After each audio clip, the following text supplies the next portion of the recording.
ქუთაისის სააპელაციო სასამართლო მზია ამაღლობელის საქმეს განიხილავს. ბათუმის საქალაქო სასამართლოს მიერ გამოტანილ განაჩენს ორივე მხარე ასაჩივრებს. პროკურატურა ითხოვს ჟურნალისტი საქართველოს სისხლის სამართლის კოდექსის იმ მუხლით გასამართლდეს, რომელიც მას თავდაპირველად წარედგინა. ეს კი პოლიციელზე თავდასხმას გულისხმობს და სასჯელის ზომად 4-დან 7 წლამდე პატიმრობას ითვალისწინებს. რაც შეეხება დაცვის მხარეს, ადვოკატები მეორე ინსტანციაში მზია ამაღლობელის გამართლებას ითხოვენ. პირველი ინსტანციის სასამართლო მზია ამაღლობელი პროკურატურის მიერ წარდგენილი ბრალის ნაცვლად პოლიციელის მიმართ წინააღმდეგობაში ცნო დამნაშავედ. მოსამართლე ნინო სახელაშვილმა ჟურნალისტის ბრალი განაჩენის გამოცხადებისას გადააკვალიფიცირა და მას 2 წლიანი პატიმრობა მიუსაჯა. 14 ნოემბერს გამართულ სხდომაზე სააპელაციო სასამართლოში დასკვნითი სიტყვა თქვა ბრალდების მხარემ. პროკურორმა შოთა ჩხაიძემ პროცესზე განაცხადა, რომ მზია ამაღლობელს ბათუმის საქალაქო სასამართლომ ბევრად უფრო მსუბუქი სასჯელი შეუფარდა, ვიდრე ეს კანონით არის გათვალისწინებული.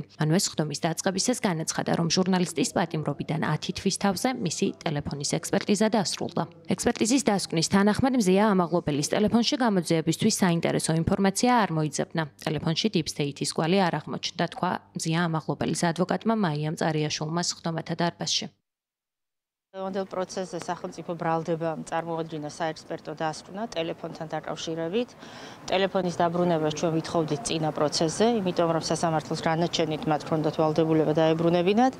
დღეს წარმოადგინეს საექსპერტო დასკვნა, სადაც წერია, რომ მზია ამაღლობელის ტელეფონში deep state-ი ვერ იპოვნეს. კრება დარჩა მხიარული, მაგრამ ხომ ისაუბრეს ამდენი ხანი, ხომ დააბრალეს ყველაფერი, ხან აგენტობა, ხან ინსტრუქციით მოქმედება, სხვა არაერთი მაიმუნობა, ხომ დააბრალეს. სახელმწიფო ბრალდება ასაჩივრებს ისევ და ითხოვს გადაკვალიფიცირებას თავდასხმის მუხლზე, შესაბამისად, როგორც ბრალის დამძიმებას, ასე სასჯელის დამძიმებას. რასაკვირველია, ყურადღებით ვუსმენდი ამ ხელერზაზე, იმიტომ ჩამოვედი, ამიტომ შემდეგ პროცესზე არ მინდა დავღალო არც დარბაზი, არც სასამართლო, მაგრამ მოუწევთ დაცვის ვრცელი სიტყვის მოსმენა ყველაფერზე, რასაც დღეს ისაუბრა ბრალდებამ. პროცესზე ცნობილი გახდა ისიც, რომ მზია ამაღლობელის ადვოკატები ჟურნალისტისთვის შეზღუდული შესაძლებლობის მქონე პირის სტატუსის მინიჭებას ითხოვენ. ამ წინადადებით მათ უკვე მიმართეს ჯანდაცვის სამინისტროსა და სასჯელ აღსრულების დაწესებულებას, რათა შესაბამისი პროცედურა დაიწყოს. მიზეზი მზია ამაღლობელის მხედველობის მკვეთრი გაუარესებაა. სააპელაციო სასამართლო მზია ამაღლობელის საქმის განხილვა 11 ნოემბერს დაიწყო. ამ საქმეს არანაირი კავშირი არ აქვს სამართალთან და სამართლიანობასთან, არც ბატონი პროკურორის ბრალდების კვალიფიკაციასთან და სახელაშვილის განაჩენთან. ჩემი პატიმრობა რეჟიმის პოლიტიკური გადაწყვეტილებაა, თქვა მზია ამაღლობელმა პირველ სხდომაზე სააპელაციო სასამართლოში.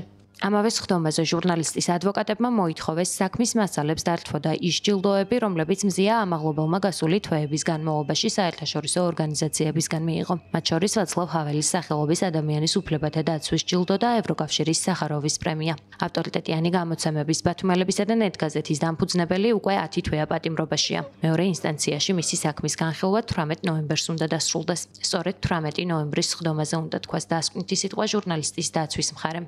რის შემდეგ სააპელაციო სასამართლოს კოლეგია გადაწყვეტს შეცვლის თუ არა მოსამართლე ნინო სახელაშვილის გადაწყვეტილებას მზია ამაღლობელისთვის გამოტანილ განაჩენზე.